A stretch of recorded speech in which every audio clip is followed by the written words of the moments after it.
Hello दोस्तों।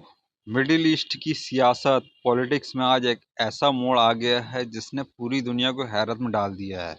एक तरफ अमेरिका की कुर्सी पर बैठे डोनाल्ड ट्रंप का नया पीस प्लान, दूसरी तरफ तुर्की के शेर सदर प्रेसिडेंट रज्जब तैयब एर्दोगन का बढ़ता हुआ कद और बीच में फंसे हुए इजराइल के प्रधानमंत्री बेंजामिन नेतन्याहू।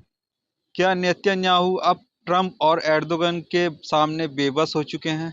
क्या गाजा की किस्मत अब तुर्की के हाथों में है? आज की इस वीडियो में हम इस गहरी सियासत की हर परत को खोलेंगे। सबसे बड़ी खबर जो निकल कर आ रही है वो है ट्रंप का बोर्ड ऑफ पीस। ट्रंप ने गाजा के मुस्तकबिल के लिए एक एग्जीक्यूटिव बोर्ड बनाया है और सबको हैरान करते हुए इसकी चाबी तुर्की के हाथों में दे दी है। तुर्की के विदेश मंत्री हाकान फिदान अब इस बोर्ड के मुख्य सदस्य हैं। इसका मतलब साफ है, अब तक जो इजराइल अपनी मर्जी चला रहा था उसे अब तुर्की की शर्तों पर अमल करना होगा।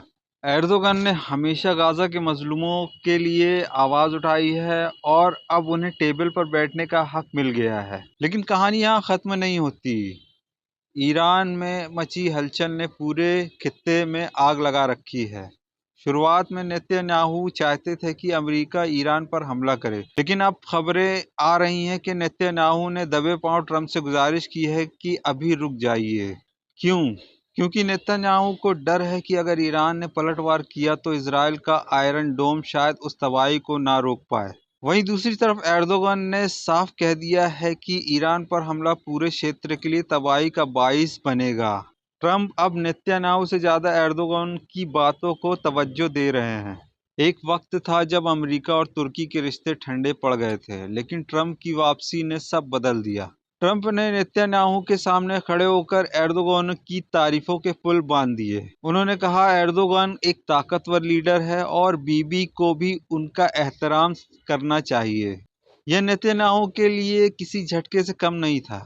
तुर्की अब सिर्फ एक मुल्क नहीं बल्कि मुस्लिम उम्मा की एक मोतबार आवाज बनकर उभर रहा है, जिसे नजरअंदाज करना अब अमेरिका के लिए भी मुमकिन नहीं रहा। तो क्या हम ये मान लें कि नेतन्याहू का दौर अब खत्म होने वाला है? क्या ट्रंप और एर्दोगन मिलकर गाजा में अमन ला पाएंगे या यह सिर्फ एक नया सियासी खेल है? वक्त बताएगा कि ये बोर्ड ऑफ पीस मजलूमों को इंसाफ दिलाता है या सिर्फ फाइलों में दबकर रह जाता है। लेकिन एक बात तय है, तुर्की ने अपनी कूटनीति से इजराइल को बैक फुट पर धकेल दिया है। आपका इस बारे में क्या ख्याल है? क्या एर्दोगन को गाजा की जिम्मेदारी मिलनी चाहिए? कमेंट में अपनी राय जरूर दें। पाकिस्तान के रक्षा मंत्री ख्वाजा आसिफ ने अमेरिका और तुर्की से अपील की है कि वे इजराइल के प्रधानमंत्री बेंजामिन नेतन्याहू को अगवा करें। वेनेजुएला के राष्ट्रपति निकोलस मदुरो को पकड़ने के बाद आसिफ ने गाजा में नेतन्याहू की कार्रवाई को लेकर ऐसा बयान दिया।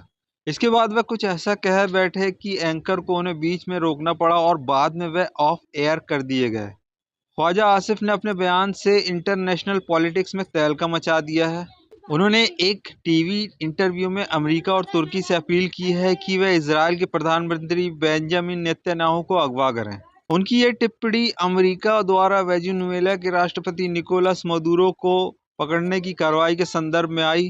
उन्होंने कहा कि वाशिंगटन को नेतन्याहू के साथ भी ऐसा ही करना चाहिए। आसिफ ने गाजा में की गई कार्रवाई को लेकर नेतन्याहू को मानवता का सबसे बड़ा अपराधी बताया। इसी बातचीत के दौरान उन्होंने कहा कि नेतन्याहू का समर्थन करने वाले देशों को भी सजा देनी चाहिए। उनका इशारा साफ तौर पर अमेरिका और ट्रंप की ही ओर था, लेकिन इसी बीच एंकर ने उन्हें रोक दिया। मिलते हैं अगली वीडियो में। अल्लाह हाफिज।